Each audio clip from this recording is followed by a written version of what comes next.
Melissa Carter was the woman everyone pitied, the frail neighbor wrapped in scarves and leaning on a cane.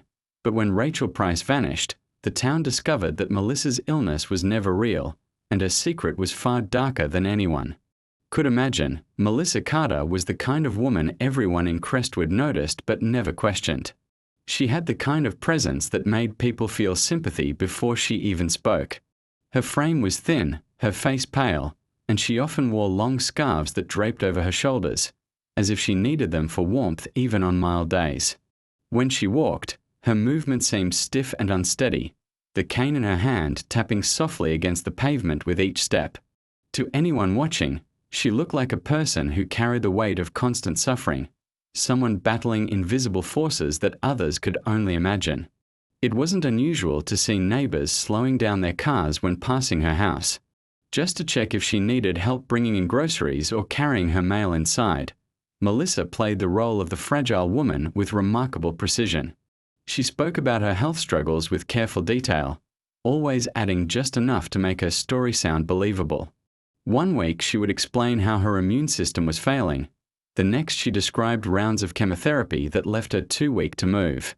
She showed what looked like hospital discharge papers to a few friends, casually folding them back into a drawer before anyone could look too closely. At community gatherings, she would thank everyone for their support, mentioning how their donations helped her pay for expensive treatments. Her voice trembled as she told stories of long nights in sterile hospital rooms, machines humming beside her as she fought to stay alive. Her home reflected the image she wanted the town to believe.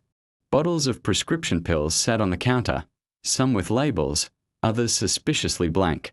Blankets and heating pads were folded on the living room sofa, and an oxygen tank stood in the corner, its mask coiled neatly over the handle. Visitors rarely stayed long because Melissa claimed exhaustion, but those who did come by left convinced they had just seen a woman holding onto life by a thread. Fundraisers were organized on her behalf. Church groups delivered meals to her front porch in covered dishes. A local charity hosted a benefit, raising money to cover medical expenses no one could verify but no one dared question. To doubt Melissa's condition would feel cruel, and so people gave without hesitation. She became something of a quiet symbol in Crestwood, a reminder of resilience. Parents told their children about her strength, encouraging them to appreciate their health. Young people posted supportive messages on social media, calling her an inspiration. Strangers stopped her in the grocery store to offer encouragement, even when all she bought was tea, soup, and small bags of fruit. In a town where gossip often spread quickly, Melissa's illness silenced any rumors.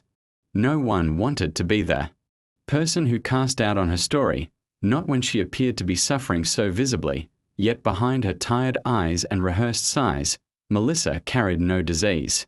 The truth was that her body was strong, her energy intact, and her supposed fragility was carefully performed. Every scarf she wore, every staged hospital photograph, every empty pill bottle was part of a plan she had built over years. Her sickness was nothing more than an act designed to keep her isolated yet admired, pitted yet untouchable. In a town where appearances carried weight, she found power in weakness. While others saw a woman fighting for her life, Melissa was crafting a mask that concealed something no one was prepared to see. Doubts about Melissa Carter began as faint murmurs, whispers too fragile to survive in a town where pity had become her shield. For years, she had woven her story so tightly that most people never considered unraveling it. But small details eventually stood out, pieces that didn't fit the picture of a woman weighed down by disease. A volunteer nurse at the local clinic was the first to notice something strange. While reviewing records for patient outreach, she realized Melissa's name had never appeared on any hospital admission list. For someone who spoke constantly of surgeries and treatments, her absence from official files seemed impossible. The nurse mentioned it quietly to a colleague, but both agreed it would be heartless to accuse a sick woman of lying. The observation faded, though it lingered like a shadow at the edge of memory. The neighborhood pharmacy, another piece of the puzzle appeared. Clarks recalled how Melissa often requested empty pill bottles, claiming she liked to keep them. organized for her own system of reminders. They found it odd, but her frail demeanor disarmed suspicion. When she did buy medications, they were usually common over-the-counter brands, pain relievers, vitamins, cough syrups, not the heavy prescriptions expected for someone in the advanced stages of illness. Yet she spoke often of chemotherapy and immune treatments, telling anyone who would listen about their devastating side effects. Her appearance, pale and delicate, seemed to confirm the stories. Few people questioned her, and those who did kept their doubts to themselves, even her. Kane drew curiosity. Neighbors who saw her walking noticed it never showed signs of wear. The rubber tip was smooth and untouched, as if it had rarely touched the ground. Still, they dismissed the thought quickly, reassuring themselves that perhaps she had recently replaced it. After all, who would invent something as cruel as a terminal illness? Melissa's sincerity, her carefully chosen words and soft trembling hands, made her seem incapable of deception. The idea that her sickness might not be real felt unthinkable, almost offensive. Despite her convincing act, Melissa's lies required constant maintenance. She cycled through different stories to explain her condition, sometimes claiming her immune system was failing, other times saying cancer had returned after remission.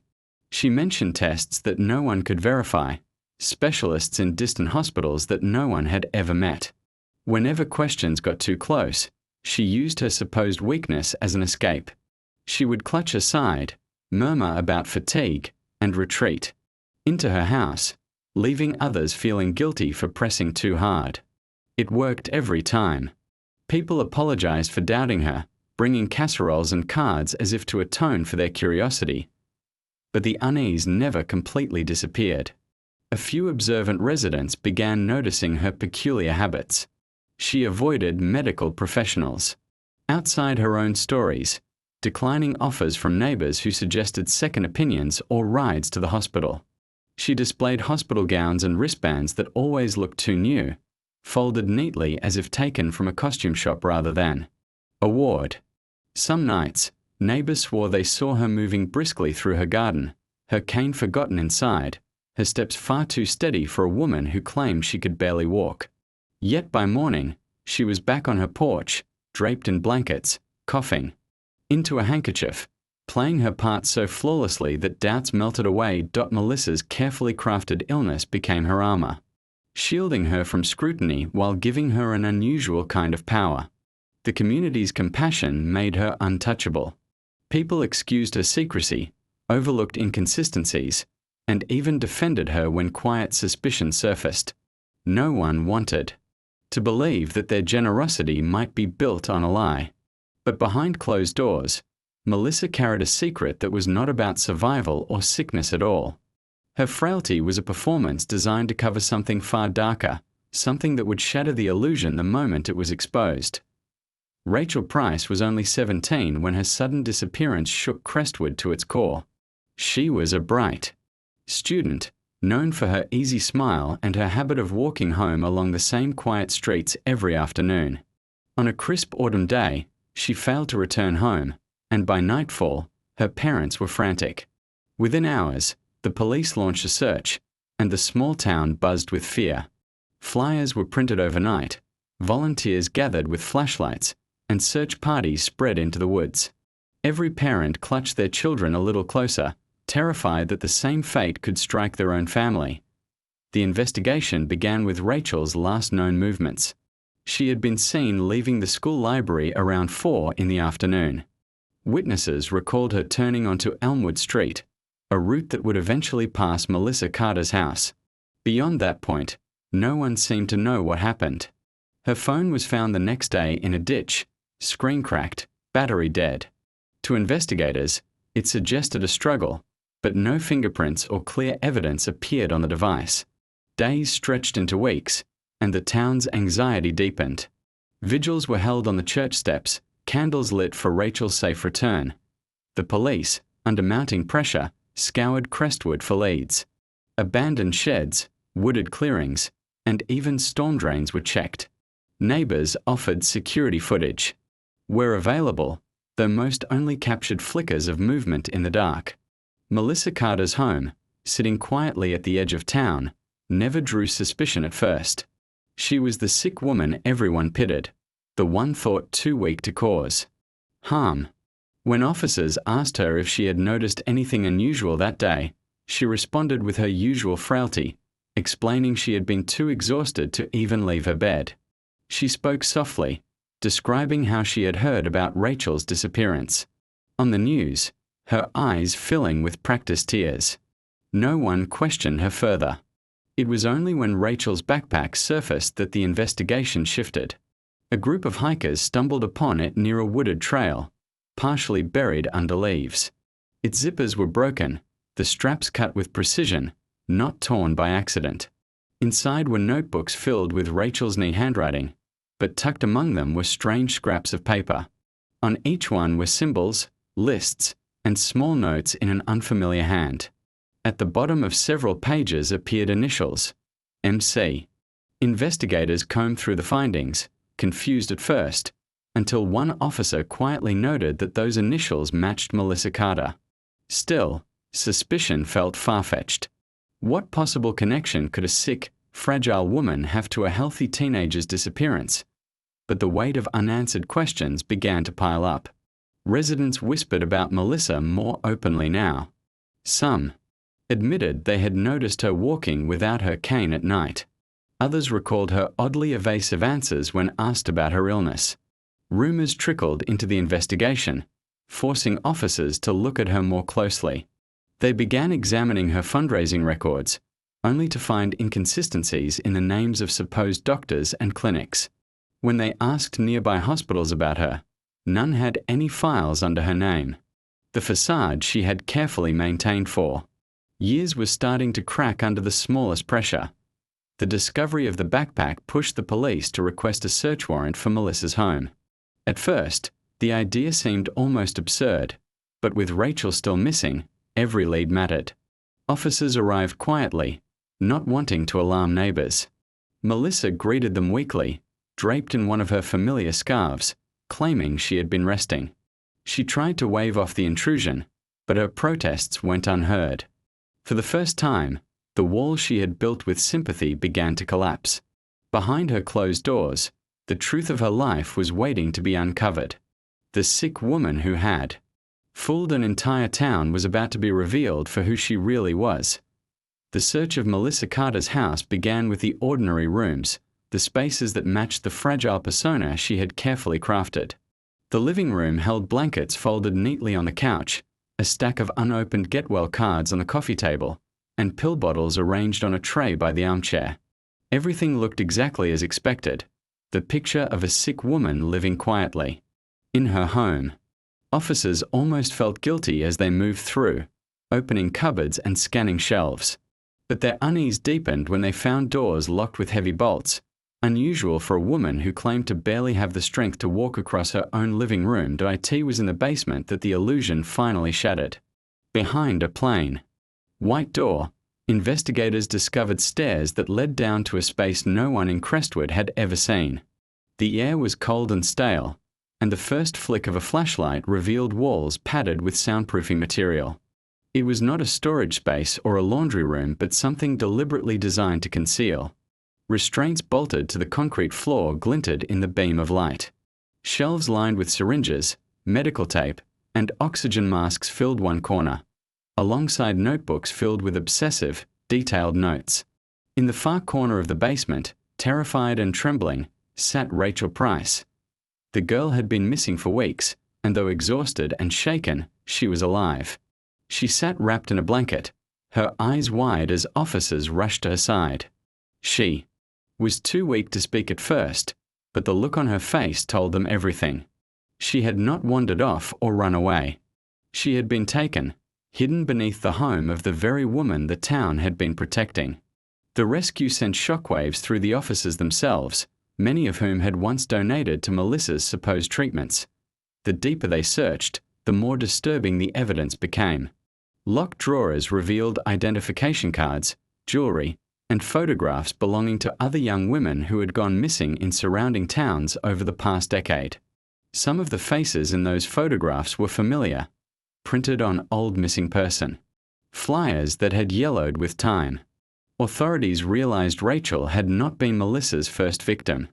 She had been part of a chilling pattern, concealed behind years of lies and sympathy. The illness Melissa pretended to suffer from had been the perfect disguise. It explained her isolation, her frequent deliveries of medical supplies, and her reclusive lifestyle. While others believed she was quietly fighting for survival, she had been building a secret chamber for control and captivity. The town could hardly process the discovery. People who had cooked meals for Melissa and raised money on her behalf now learned that those very acts of kindness had indirectly fueled her crimes. The medical equipment she displayed so publicly upstairs was not for her care but for her victims. Her weakness was an act, a mask she wore to keep suspicion away while she constructed a space no one would dare imagine inside her neat little home. Investigators pieced together how Melissa had lured Rachel. She had offered support under the guise of a mentoring role, claiming she understood what it felt like to be young and overlooked. Rachel, compassionate and trusting, had accepted the invitation, only to find herself trapped in a basement designed to erase her existence.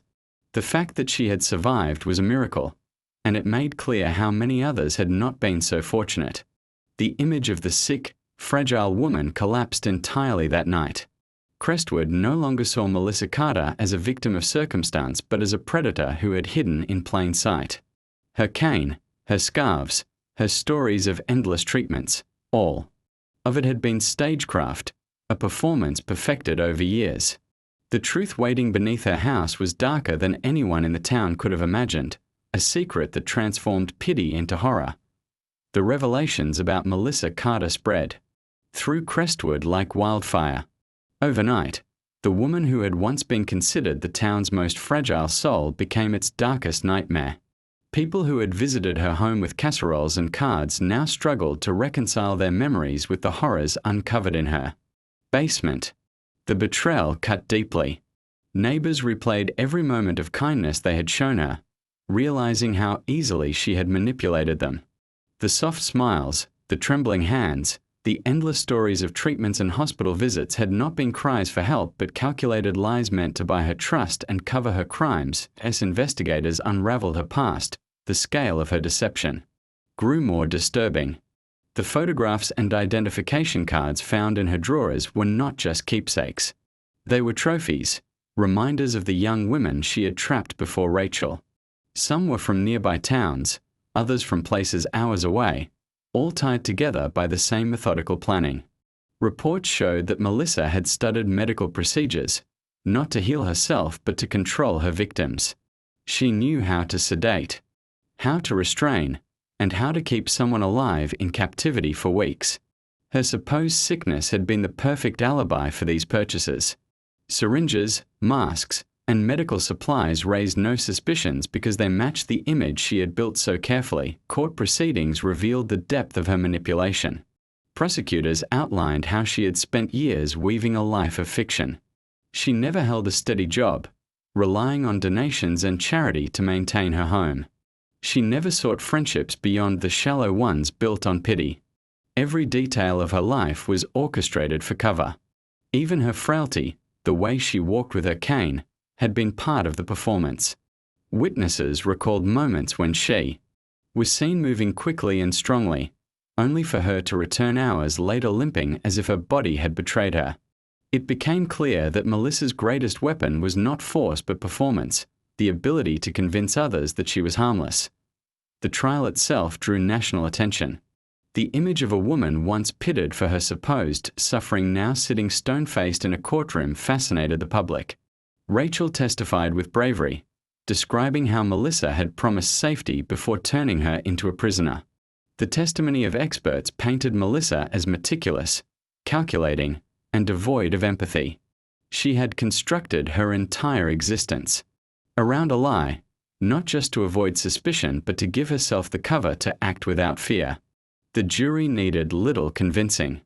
Melissa Carter was found guilty on multiple counts, including kidnapping and unlawful imprisonment, and received a sentence that ensured she would never leave prison. For the people of Crestwood, the damage lingered long after the sentencing. They had not only been deceived but had unknowingly enabled her. Fundraisers, donations, and constant sympathy had created a protective shield around Melissa, making her untouchable even when doubt surfaced. The town carried the weight of that realization, struggling with guilt and anger. Conversations shifted from pity to disbelief, from compassion to horror. Parents who once pointed to Melissa as an example of resilience now used her story as a warning. Appearances can be the most dangerous disguise. Rachel's survival became the only glimmer of light in an otherwise grim tale. She eventually left Crestwood, carrying scars both visible and hidden, but her courage ensured Melissa's crimes were no longer hidden in shadows. The house where Melissa had lived was boarded up, its presence a reminder of the darkness that had festered within. Ordinary walls. Residents avoided the street altogether, unwilling to walk past the place where they had been fooled for so long. The story of Melissa Carter became more than a local tragedy. It was a chilling lesson that danger often hides behind the faces we least suspect. The illness she had described so vividly had never existed. What consumed her was not disease but deception, a craving for control that had grown unchecked beneath the mask of weakness. Crestwood learned too late that the person they had pitied most was the one they should have feared all along.